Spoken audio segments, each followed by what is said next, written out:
Social मीडियावर आपल्या हटक्या अंदाजामुळे चर्चेत आलेला एक रील स्टार सध्या मात्र पोलिसांच्या कारवाईमुळे चर्चेत आला आहे.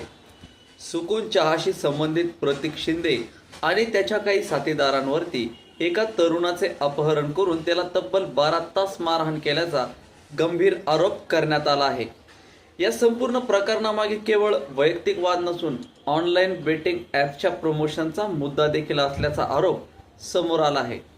त्यामुळे या घटनेने सोशल मीडिया इन्फ्लुएन्स, बेटिंग्स, जाहिरातीकरण आणि तरुणाई यांच्यातील धोकादायक संबंध पुन्हा एकदा चर्चेत आणले आहेत. या प्रकरणातील तक्रारदार तरुणाचे नाव चेतन दवळकर असल्याचं समोर आलं आहे.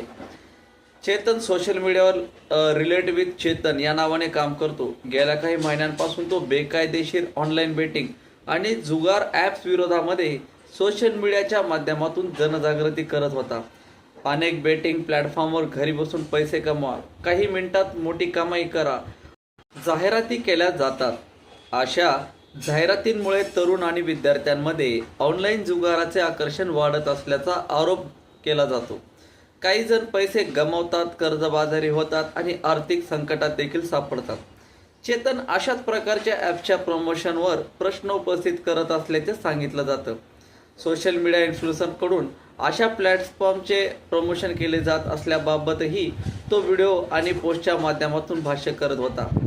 याच पार्श्वभूमीवर चेतनने प्रतीक शिंदे आणि त्याच्या काही साथीदारांवरती बेटिंग ॲपच्या प्रमोशनशी संबंधित आरोप केले होते.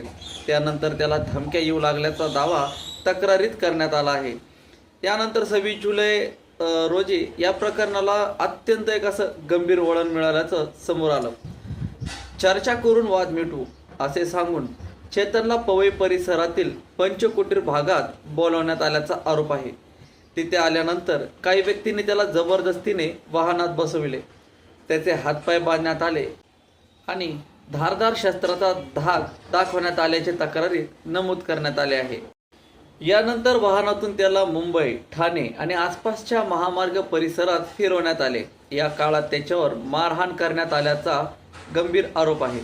पोलिसांकडे तक्रार केल्यास किंवा बेटिंग ॲप्सविषयी पुन्हा बोलल्यास गंभीर परिणाम भोगावे लागतील अशी धमकी देण्यात आल्याचा दावा चेतनने केला आहे. सुमारे 12 तासानंतर त्याला नवी मुंबईतील कळंबोली परिसरात सोडून आरोपी फरार झाल्याचे तक्रारीत सांगण्यात आले आहे. या घटनेनंतर चेतनने थेट पवई पोलीस ठाणे गाठून संपूर्ण प्रकार पोलिसांना सांगितला. तक्रार दाखल झाल्यानंतर पोलिसांनी तपास सुरू केला. CCTV फुटेज, मोबाईल लोकेशन आणि इतर तांत्रिक माहितीच्या आधारे संशयितांचा माग काढण्यात आला. तपासादरम्यान काही संशयित मुंबई आणि पुणे परिसरात असल्याची माहिती पोलिसांना मिळाल्यानंतर कारवाई करण्यात आल्याचं समोर आलं आहे. या प्रकरणात प्रतीक शिंदेसह काही संशयितांना पोलिसांनी ताब्यात घेतल्याची माहिती आहे, तर आणखी काही जणांचा शोध सुरू असल्याचं सांगितलं जात आहे. मात्र या प्रकरणाचा तपास आता केवळ अपहरण आणि मारहाणीपुरता मर्यादित राहिला नाही. ऑनलाईन बेटिंग ॲपचे आर्थिक व्यवहार नेमके कुठून चालतात, सोशल मीडिया प्रमोशनच्या माध्यमातून किती मोठे नेटवर्क उभे करण्यात आले आहे आणि या साखळीत आणखी कोणाचा सहभाग आहे, या सर्व प्रश्नांची उत्तरं शोधण्यासाठी तपास यंत्रणा आता काम करत असल्याचं समोर येत आहे. या घटनेमुळे आणखी एक गंभीर प्रश्न उपस्थित झाला आहे. सोशल मीडियावर प्रसिद्ध होण्यासाठी किंवा मोठ्या कमाईच्या आमिषासाठी तरुणांना बेटिंगच्या दिशेने आकर्षित करणाऱ्या जाहिरातींवरती नियंत्रण कोण ठेवणार आहे?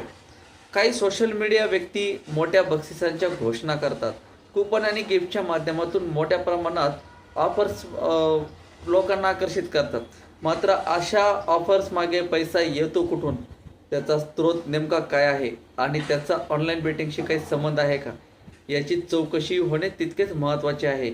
या संपूर्ण घटनेतून एक गोष्ट मात्र स्पष्ट होते, सोशल मीडियावरील प्रसिद्धी आणि पैशाच्या मोहापेक्षा कायदा मोठा आहे.